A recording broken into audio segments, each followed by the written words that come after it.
이 내란 구테타의 이 속에서 조국 대표의 그런 그 의원직 상실 그리고 2년이라고 하는 이 실형이 갖는 의미에 대해서 한번 좀 이야기 나눠보겠습니다. 여러분 이게 참 뭐 정치 역사의 아이러니라고 해야 되나 이게 참 조국 대표가 오늘 최종적으로 대법원의 실형 판결을 받아서 앞으로 5년간의 피선거권도 이제 박탈됐는데 이 조국 대표의 이 장애 입시 비리서부터 이 부분이 어디서 벌어졌습니까? 바로 윤석열 검찰총장이 되자마자 조국 대표의 집안과 관련돼서 들쑤셔서 진짜 먼지 하나 없이 진짜 탈탈탈탈 털어서 소위 말해서 없는 죄도 있는 죄로 만들 정도로 지금 털어서 멸문지연을 만들었던 사건이죠. 그 결론이 지금 이렇게 났습니다. 근데 윤석열 지금 뭐가 됐습니까? 대한민국 지금 뇌란 우두머리예요. 수개입니다. 수개.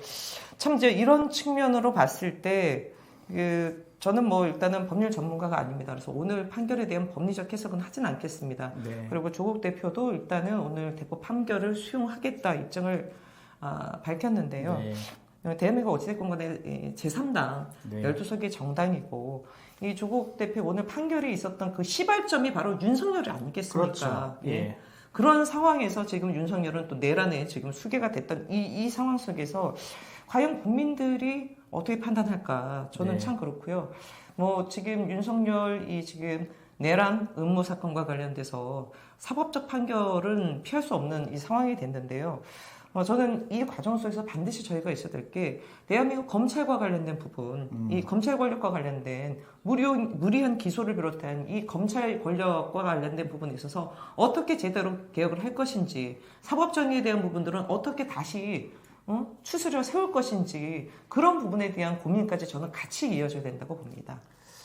지난 문재인 정부 2019년이었죠. 2019년 발발했었던 이른바 이제 조국 사태가 오늘 2024년 12월 12일 대법원 판결로 인해서 조국 본인이 실형을 선고까지 받게 되었고 한 5년이죠. 5년의 이 시간은 바로 윤석열이 자행했었던 그래 결국에는 대통령이 되었지만 내란 수괴라고 하는 이 끔찍한 현상까지 오늘 우리가 목도하고 있는데요.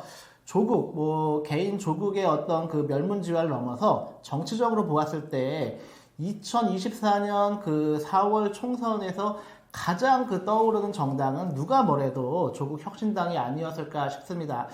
제 기억을 우리 같이 시청자들도 생각해 보시면 1월 달부터 이제 그 창당 이야기가 나오고 조국이라고 하는 이 사람이 정치에 입문하면서 그 야권에서는 이거 표를 갈라먹는 거 아니냐, 왜 굳이 그렇게 신당을 창당할 필요가 있냐, 이런 그런 우려도 많이 있었는데 좀 결과적으로 12석 그리고 이제 그 민주당도 상당히 많은 의석을 차지한 범야권의 이른바 이제 190석을 넘는 그러한 상황이 되었고, 이것이 오늘은 지금 이제 내란까지 우리가 목도하고 있지만 조국이 미쳤었던 정치적 2024년 올해 조국 혁신당을 통해서 좀 어떤 의미가 있었다고 좀 생각하시나요? 저는 아주 크게 봐서는 두 가지 부분이 분명한 게 있는 것 같아요.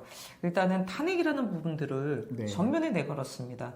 사실 민주당 같은 경우는 집회에서 탄핵이란 말은 안 하고 그랬잖아요. 여전히 이렇게 보고. 근데 정말 과감하게 윤석열 정부의 탄핵을 열고 오늘도 보니까 탄핵의 문을 닫겠다 그런 표현도 쓰던데요.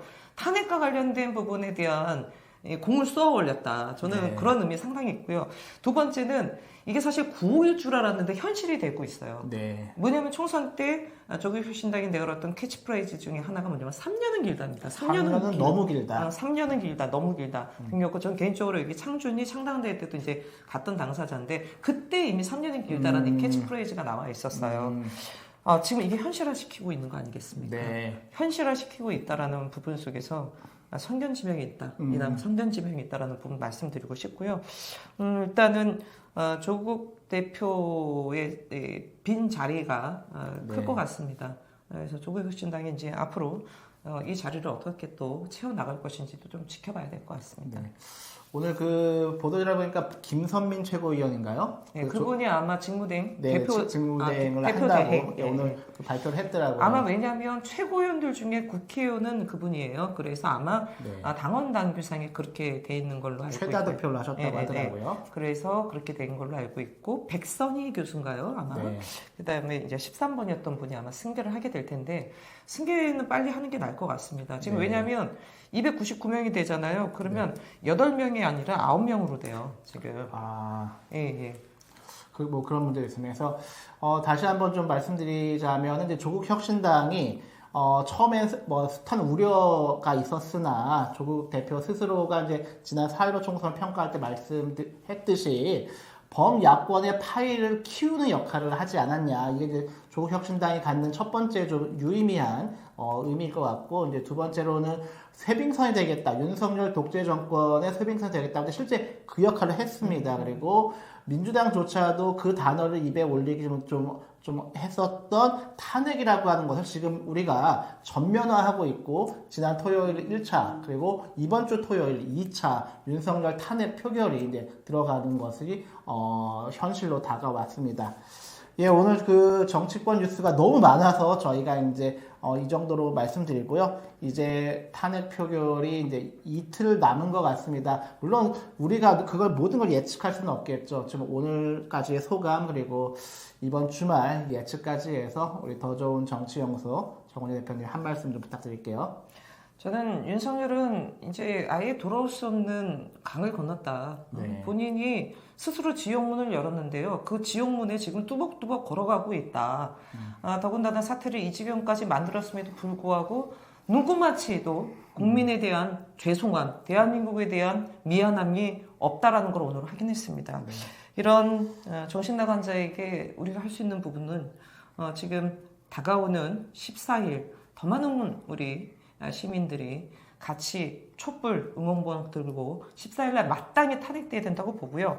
한 말씀 더 드리겠습니다. 윤석열 법꾸라지예요. 법꾸라지 아시죠? 네. 이미 지난번에 김웅일 벌써 변호사 꾸리려고 접촉도 하고 등등 했다는 보도가 나오고 있지 않습니까?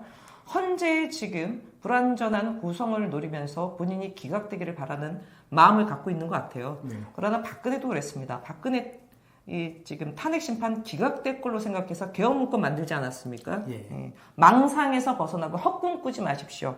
국민 여러분, 우리 시민 여러분, 이번에 탄핵이 통과되더라도요, 헌재에서 윤석열 대통령 파면한다라는 말이 나오기 전까지 저희 계속 촛불 들어야 됩니다. 춥지만 서로 힘내서 따뜻한 겨울 될 수 있도록 했으면 좋겠습니다.